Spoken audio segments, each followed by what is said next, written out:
Muito boa noite, meus queridos e amados irmãos em Cristo Jesus. Estamos realizando mais um culto online. É o último culto do mês de fevereiro. Dou graças a Deus porque a igreja se mantém fiel ao propósito de abençoar os irmãos que não estão podendo ainda participar do culto presencial. Dentre estes, eu sou um deles.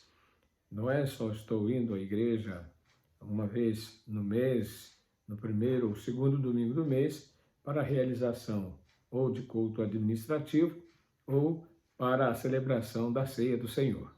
Mas estou com os irmãos no culto online e hoje, então, o último domingo, é o dia de eu fazer uma reflexão com os meus queridos irmãos, minhas ovelhas em Cristo Jesus. E quero ler o texto para a nossa reflexão desta noite. Porém, antes de ler o texto, vamos falar com Deus, vamos orar. É importante que falemos com Deus neste momento. Quero convidar você para fechar os seus olhos e vamos falar com Deus. Querido Deus e Pai, agradeço-te pela oportunidade nesta noite, o último domingo do mês, de poder compartilhar com a tua igreja, com os teus filhos, com o rebanho do Senhor, pertencentes à primeira Igreja Batista em Lagoinha, bem como aqueles que são familiares destes irmãos, dessas ovelhas, amigos, vizinhos, que são convocados e convidados a cultuar ao Senhor neste momento. Que a boa mão do Senhor e a poderosa palavra de Deus tenha liberdade nos corações participantes de penetrar, de ir profundo da alma, ao profundo da alma, e fazer as pessoas discernirem qual é a boa, perfeita, agradável vontade de Deus para as suas vidas. E que esta palavra possa nos remotivar a continuarmos esperando no Senhor, firmados no Senhor e avançando seguros no Senhor, na jornada da vida cristã, material, espiritual. Fala-nos ao coração por meio do teu Espírito, da tua palavra, em nome de Jesus. Amém. Muito bem, meus queridos irmãos, minhas queridas ovelhas, nós vamos aproveitar no dia de hoje que estamos estudando a lição do nosso trimestre, que é voltada para recomeços. Isso tem muito a ver com o tempo em que nós estamos vivendo, porque a Igreja do Senhor Jesus Cristo, no seu retorno às atividades presenciais, como já vem acontecendo em alguns casos, mas não com aquela permissão total por causa das regras que foram estabelecidas em função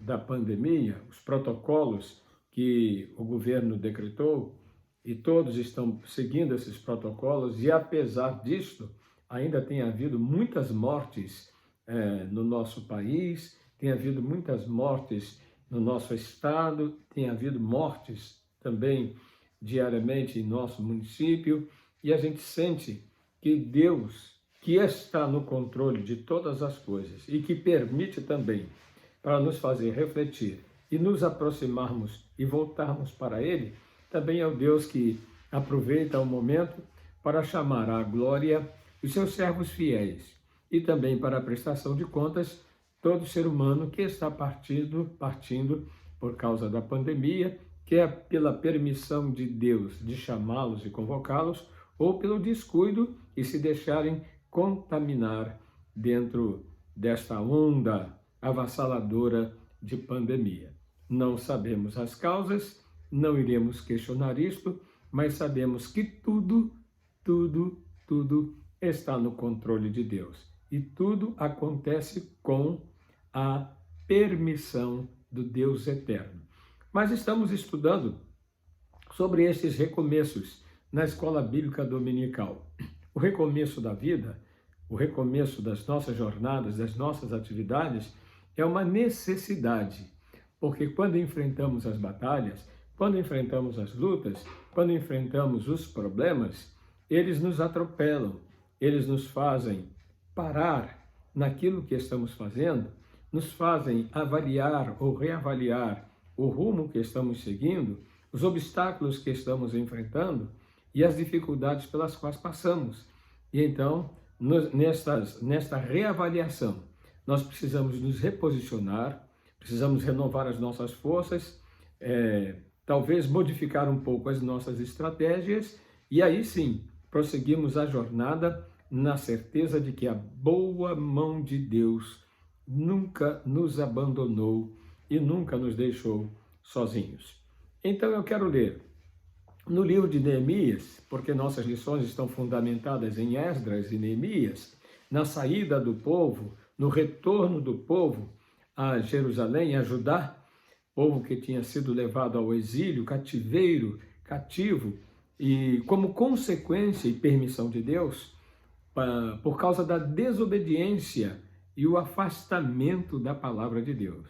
Quando a gente faz a leitura desses dois livros, a gente vê que o povo fez muitas coisas que são consideradas abominações, abomináveis aos olhos de Deus. E que aos olhos de uma sociedade corrompida por causa do pecado, por uma sociedade que anda distanciada de Deus, essas coisas não têm importância nenhuma, não têm significado nenhum, e a própria igreja que hoje representa o povo de Deus também acha que não tem valor nenhum. E dentre essas coisas, por exemplo, a questão da preparação para o casamento, a busca de se ter um casamento abençoado pelo Senhor, unido por Deus, conduzido por Deus, estabelecido por Deus, não tem sido algo buscado mais nesses últimos tempos que estamos vivendo. Já há algumas décadas, as pessoas querem escolher seus parceiros por si só mesmos e depois querem pedir que Deus os abençoe. Mas não buscam na palavra de Deus aquilo que seria exatamente qual a opinião de Deus relacionado a isso, ou qual a vontade de Deus para que um homem e uma mulher constitua a sua família e ande por uma família com uma família abençoada, conduzida pelas mãos de Deus e pela palavra de Deus. Isso ocorreu com muita intensidade nos dias de Esdras e Neemias. E isso aconteceu em todos os níveis do povo de Deus naquela época. Desde os príncipes, desde os governadores, desde os sacerdotes, levitas, homens que tinham a função de conduzir o culto e de ensinar a lei do Senhor ao povo, todos eles transgrediram de uma forma tão natural, como se aquilo não tivesse importância nenhuma.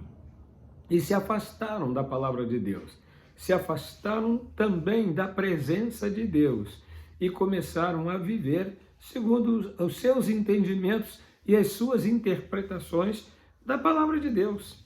Eles achavam, como nós achamos hoje, que muita coisa que está na palavra de Deus não tem importância nenhuma, não é mais para os nossos dias. Precisamos rever e recontextualizar as Escrituras. Não, a palavra de Deus não muda. O Senhor disse: passarão os céus e a terra, mas as minhas palavras não hão de passar.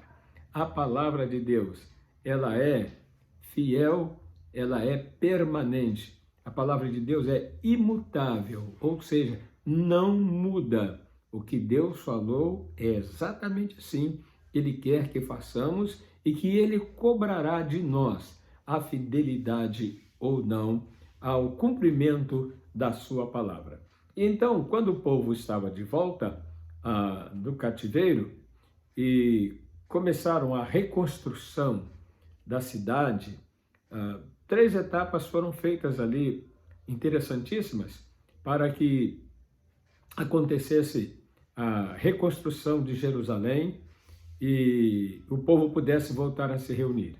A primeira fase, quando Neemias chegou, ele andou pela cidade, viu os estragos que tinham ocorrido, o seu coração estava perplexo, sofrido, porque ali estavam seus entes queridos sepultados, ali estava o seu povo, ali estavam pessoas que ele amava, pessoas até mesmo da sua geração que morreram em combate e estavam ali sepultados e ele viu a cidade toda destruída, desolada, derrotada, queimada, as partes que tinham madeiras das grandes portas importantes vindo do Líbano, de outros lugares muito distantes, foram queimadas a fogo, muros foram quebrados, foram destruídos, o templo totalmente destruído, palácios destruídos, e ali Neemias, caminhando por 3 dias pela cidade, viu o estrago, o desterro, a desolação, a tristeza. E o povo remanescente que ficou, acabou se acostumando àquilo, vendo e foram se tornando insensíveis àquele momento tão crucial, tão importante, que estabelecia a acomodação com a condição que lhes fora imposta, a condição de subservientes, de escravos, de servos, e também a condição de não reagir para se restabelecer como um povo que andava sob a direção e o cuidado de Deus. Isso é muito sério.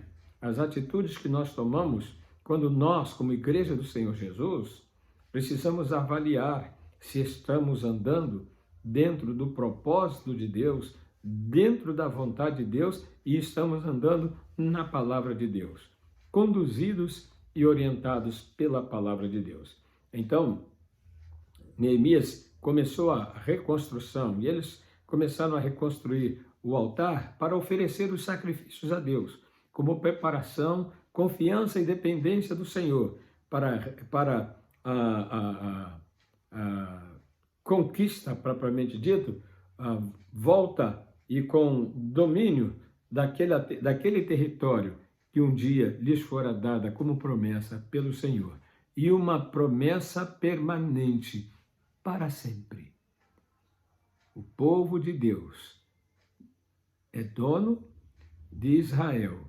O povo de Deus é dono de Jerusalém. O povo de Deus é dono de Judá. O povo de Deus foi o povo que Deus escolheu para possuir aquela terra.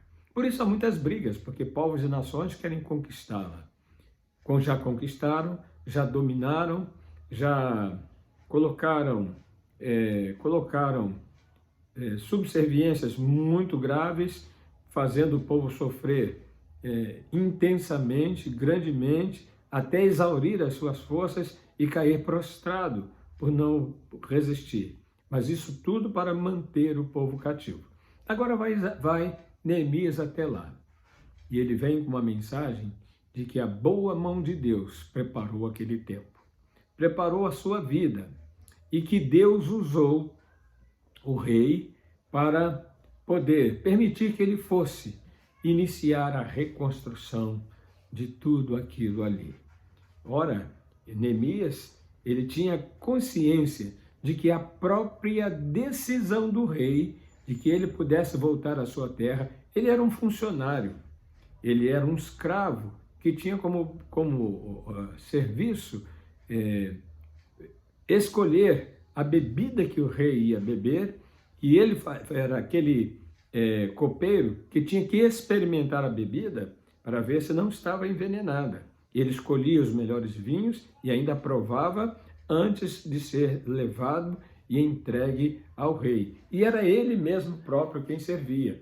E Neemias, ele fazia parte do ofício real ali, servindo ao rei, e obviamente era querido pelo rei, tanto é que o rei viu que o seu semblante estava modificado no dia em que ele apresentou a tristeza do seu coração com as informações de Jerusalém.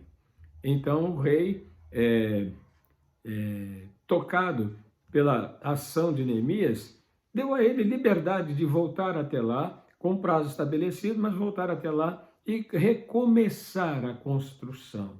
E ainda deu a ele, além do retorno de pessoas juntamente com ele, e segundo os informes bíblicos, do histórico bíblico de Esdras e Neemias, cerca de 50 mil pessoas voltaram com ele até Jerusalém. E aquilo ali,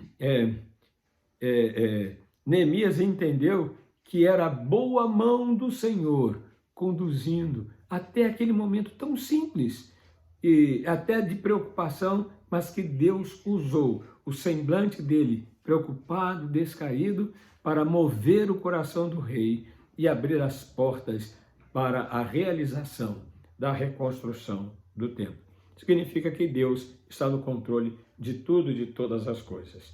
E então, o texto diz que depois de iniciado a reconstrução, apareceram, na verdade, os adversários de Neemias, da reconstrução do templo, da cidade, do altar, e esses adversários, eles se constituíam em adversários de Deus, porque Neemias entendia que tudo o que estava acontecendo era por obra, vontade e permissão de Deus.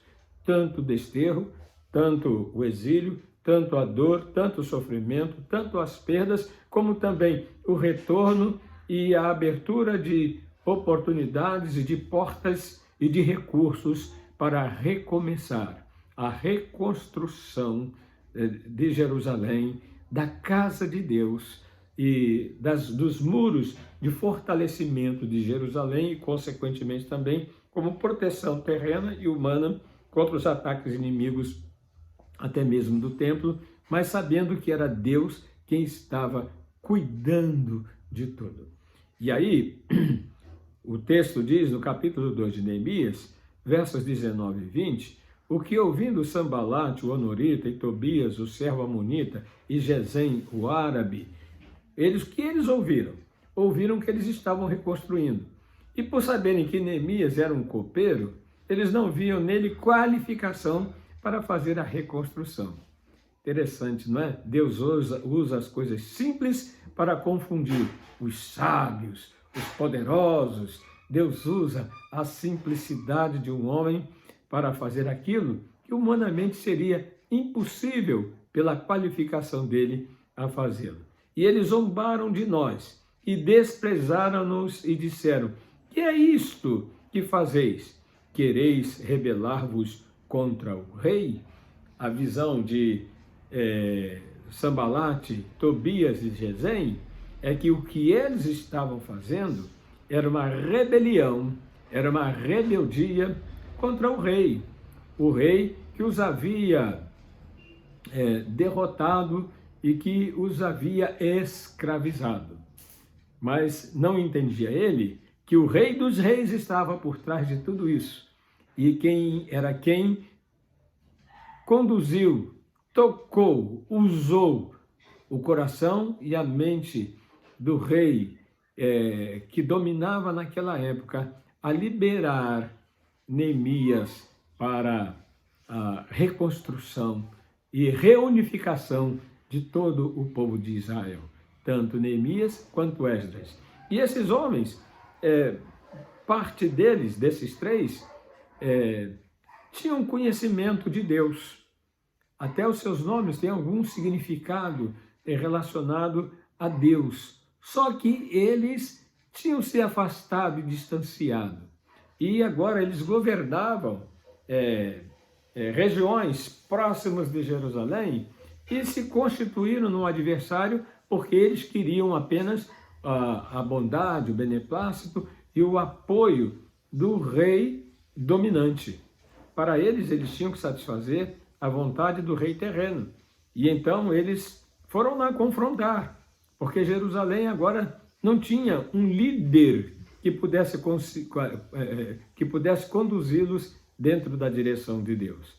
E eles encontraram em Neemias um homem chamado por Deus para aquela obra, para aquele momento. E aí vem a resposta de Neemias, quando eles perguntam: que é isso que fazeis? Quereis rebelar-vos contra o rei? Neemias diz, então: o Deus dos céus é o que nos fará prosperar, e nós, seus servos, nos levantaremos e edificaremos. Mas vós não tendes parte, nem justiça, nem memória em Jerusalém. Meus queridos irmãos, eu quero dizer-lhes nesta reflexão algo que me preocupa muito e mexe com o meu coração. Primeiro, Quando nós nos distanciamos de Deus, nós perdemos a visão de que Deus continua conosco e nós achamos que nós somos conduzidos tão somente pelas leis dos homens, pelo poder dos homens, pelas mãos dos homens. E aí, quando nós perdemos esta visão, pode estar certo que mais cedo ou mais tarde seremos derrotados. Perderemos tudo aquilo que Deus nos permitiu conquistar, adquirir, porque tiramos a nossa visão, tiramos o foco do Deus, Senhor dos céus e da terra, o Deus Todo-Poderoso, dono do universo, dono de tudo que há neste mundo, dono da nossa própria vida. Quando nós perdemos o foco de Deus, o foco em Deus, e colocamos o foco naquilo que os nossos olhos apenas veem e podem ver, inevitavelmente estaremos perdendo. Estaremos perdendo as maiores bênçãos e conquistas que o próprio Deus preparou para nós, em todas as áreas da nossa vida. E aí, o Neemias, então, ele dá uma resposta simples, humilde, mas profunda. Primeiro, reconhece a soberania de Deus, a transcendência de Deus e a imanência de Deus, do Deus eterno. E ele diz, o Deus dos céus é que nos fará prosperar. Nesse tempo de crise de pandemias, quando todos nós somos ameaçados, até mesmo como Sanbalate, Tobias e Gesem, que tendo domínios nas suas mãos, nós dizemos que esses Sanbalates, Tobias e Gesems, podemos dizer que são os nossos governantes, que impõem lockdowns, que impõem que nós não podemos mais estar juntos, que estamos separados e que a lei é quem manda, e se nós não cumprirmos, seremos presos, se nós não cumprirmos, pagaremos multas, se nós não cumprirmos, vai acontecer isso, aquilo e aquilo outro, esquecendo que nós temos liberdades para fazer as coisas acontecer. É óbvio que a liberdade mal utilizada tem consequências sobre nós, mas nós fomos criados para sermos livres. Jesus disse, apresentando-se como a autoridade máxima sobre a nossa vida, e conhecereis a verdade, e a verdade vos libertará. E ele se apresentou como sendo o caminho, a verdade e a vida. Nós estamos muito mais preocupados com a verdade das leis e com a verdade dos homens do que cumprir e obedecer à vontade de Deus. Óbvio que a palavra de Deus diz que nós estamos sujeitos às autoridades, mas a palavra de Deus também diz que devemos orar pelas autoridades para que tenhamos paz e possamos viver bem sobre a face da terra. Acredito que muito do que estamos vivendo hoje é porque nós não estamos orando pelas nossas autoridades. Nós questionamos, nós discordamos e nós fazemos movimentos contra as autoridades, contra as pessoas e contra as nossas legislações, mas não oramos para que elas se submetam a Deus e se tornem instrumentos nas mãos de Deus para que possamos viver bem em paz. Interessante que quando o rei liberou Neemias, a palavra de Deus diz que primeiro ele orou ao Senhor, colocou em seu coração que Deus lhe concedesse uma oportunidade de falar ao rei. E Deus, quando ele menos esperava, abriu a porta. E Neemias entendeu que o Deus que abriu a porta estava conduzindo aquele momento. Simples momento de entrega de uma taça de vinho ao rei, mas que iria alterar o rumo de uma nação, de um povo chamado povo de Deus. E eu queria dizer que eu e você, que somos pessoas simples. Nós somos pessoas simples, nós somos pessoas humildes, desprovidos até de recursos, mas Deus quer nos usar para transformar essa sociedade que tem vivido tão violentamente, que tem vivido sob a égide e sob o domínio, sob o cetro da impiedade, do pecado. E por se multiplicar a iniquidade, o amor esfria, o amor acaba. E nós, que fomos salvos pelo amor de Deus, revelado em Cristo Jesus, não podemos deixar o amor esfriar nem acabar. Nós precisamos viver a intensidade do amor de Deus, testemunhando a nossa fé, a nossa confiança nele e transmitindo à nossa sociedade que está ao nosso redor, começando pela nossa casa, nossa família, pela nossa vizinhança, pelo nosso bairro, pelo nosso município e se espalhando esta influência, então, pelo nosso estado e pelo nosso país. Testemunhar que nós cremos, confiamos em Deus e não abrimos mão do desejo de servir ao Senhor. E aqui, Neemias, ele então diz assim: o Deus do céu é que nos fará prosperar. Neemias disse: nós não vamos prosperar porque nós estamos fazendo. Mas a primeira expressão dele aos seus adversários, que compareceram perante ele e perante o rei 4 vezes para impedir a obra, a realização da obra. E houve um período de, se não me engano, 15, 16 anos, em que a obra parou por causa da influência dos inimigos, que estavam aterrorizando, subjugando e caluniando a própria ação do povo diante do rei, que tinha liberado a reconstrução. Então a primeira expressão é: o Deus dos céus é que nos fará prosperar. E nós, seus servos, nos levantaremos e edificaremos. Meu irmão, há 2 coisas que eu vejo nesta expressão.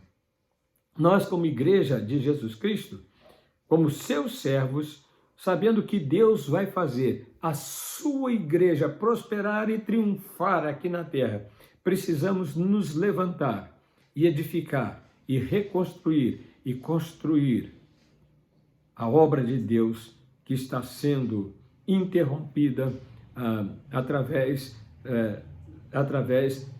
dos apertos pelos quais nós estamos passando.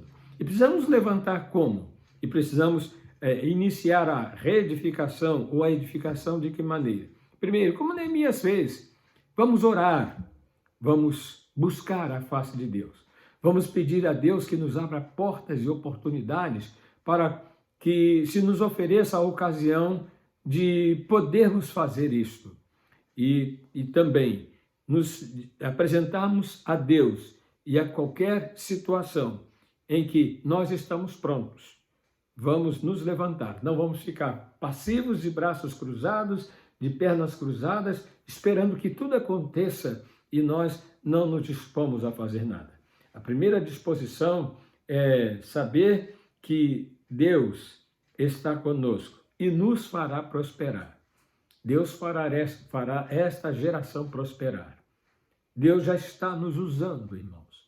Quando nós permanecemos unidos no propósito de não abandonarmos o reino de Deus, de não abandonarmos a igreja do Senhor Jesus, de não deixarmos de trabalhar pelo reino, e eu posso trabalhar pelo reino, orando, sustentando aqueles que, consequentemente, têm mais estrutura de nós, que somos mais idosos ou que não têm e que temos comorbidades, aqueles que podem sair e fazer, nós os estamos sustentando com as nossas orações, com os nossos dízimos, com as nossas ofertas, com as nossas sugestões.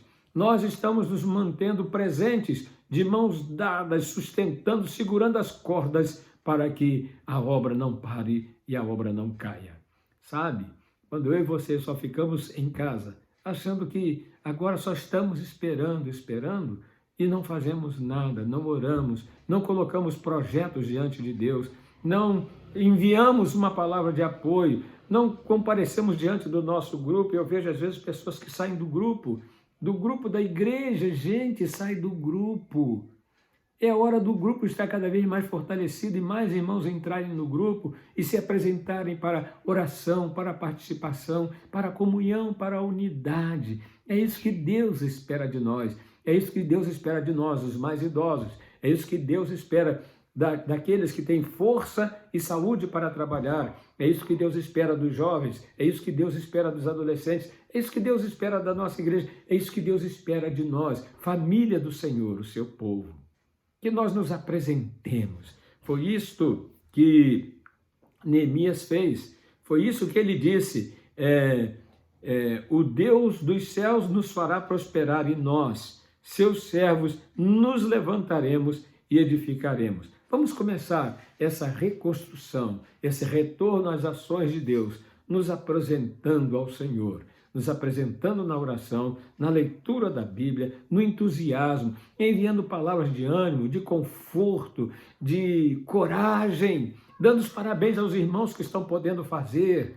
Vamos, irmãos, nos apresentar unidos no Senhor para que a obra do nosso Deus avance. Afinal de contas, o reino não é meu, o reino não é seu, o reino não é da primeira igreja batista em Lagoinha, o reino é do Senhor Jesus Cristo. E ele diz assim: mas vós não tendes partes, nem justiça, nem memória em Jerusalém. E aqui eu quero finalizar a nossa expressão dizendo que aqueles irmãos que perderem a visão, perderem o foco, eles vão perder a sua parte, vão perder a ação da justiça e vão perder a memória na história que Deus está escrevendo através de nós, o seu reino, aqui sobre a face da terra e muito especialmente nesta comunidade tão carente, tão necessitada do testemunho do Evangelho e da presença de Deus. Meus queridos, vamos ser instrumentos de oração por aqueles que estão enfermos, por aqueles que estão atravessando momentos difíceis, pelos que estão desempregados, pelos que estão passando dificuldades, até mesmo para comprar os seus alimentos. Vamos orar por eles, mas não apenas orar, vamos estabelecer ações que possam ajudar na ação social, ajudar a socorrer esses irmãos, a socorrer não apenas os irmãos, mas as famílias que estão carentes e estão precisando de conforto, de apoio e de sustentação nesta hora, para que não seja apagada a nossa presença no povo de Deus e a nossa participação no reino de Deus. Sabe por quê? Porque o Deus dos céus é que nos faz prosperar. Então vamos achar que nós não podemos, que não temos condições, não temos recursos, não temos capacidade. Deus nos capacita, Deus nos outorga condições, Deus abre portas para que sejamos instrumentos poderosos nas mãos dele. Então, quem é que vamos escolher? Servir. Aliás, o adversário diz que o que nós fazemos é de encontro aos protocolos e de encontro às determinações, aos critérios. Não, nós estamos sendo cuidadosos e zelosos, mas é melhor nós ficarmos unidos com o Rei dos Reis do que nos rebelarmos contra a vontade de Deus, a palavra de Deus, e fazermos aquilo que somente os homens, as autoridades e aqueles que querem nos distanciar do Senhor ficam impondo sobre nós. Meus amados irmãos, sejamos firmes e constantes na realização da obra do Senhor, sabendo que tudo que nós estamos fazendo não é vão no Senhor. Essa é a nossa divisa, a divisa da nossa igreja.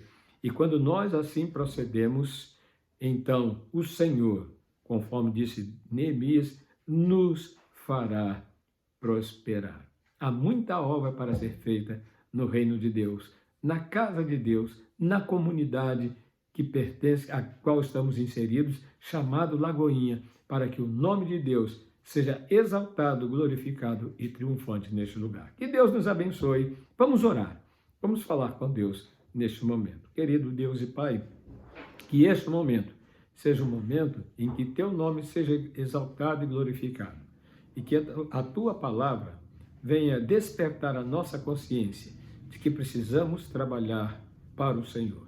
Apesar das nossas limitações, das nossas impossibilidades, mas o Senhor utilizou desde o rei até as pessoas mais simples para que se apresentassem e oferecessem condições para Neemias fazer a obra.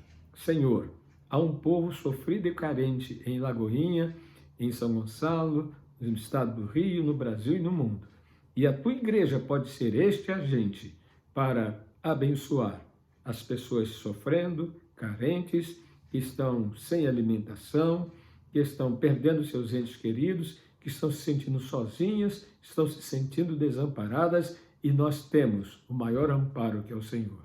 Usa a tua igreja, aquece o nosso coração com teu amor, para que façamos a tua obra e a obra do Senhor prospere por causa do Senhor, para a glória do Senhor e com o Senhor, usando as nossas vidas.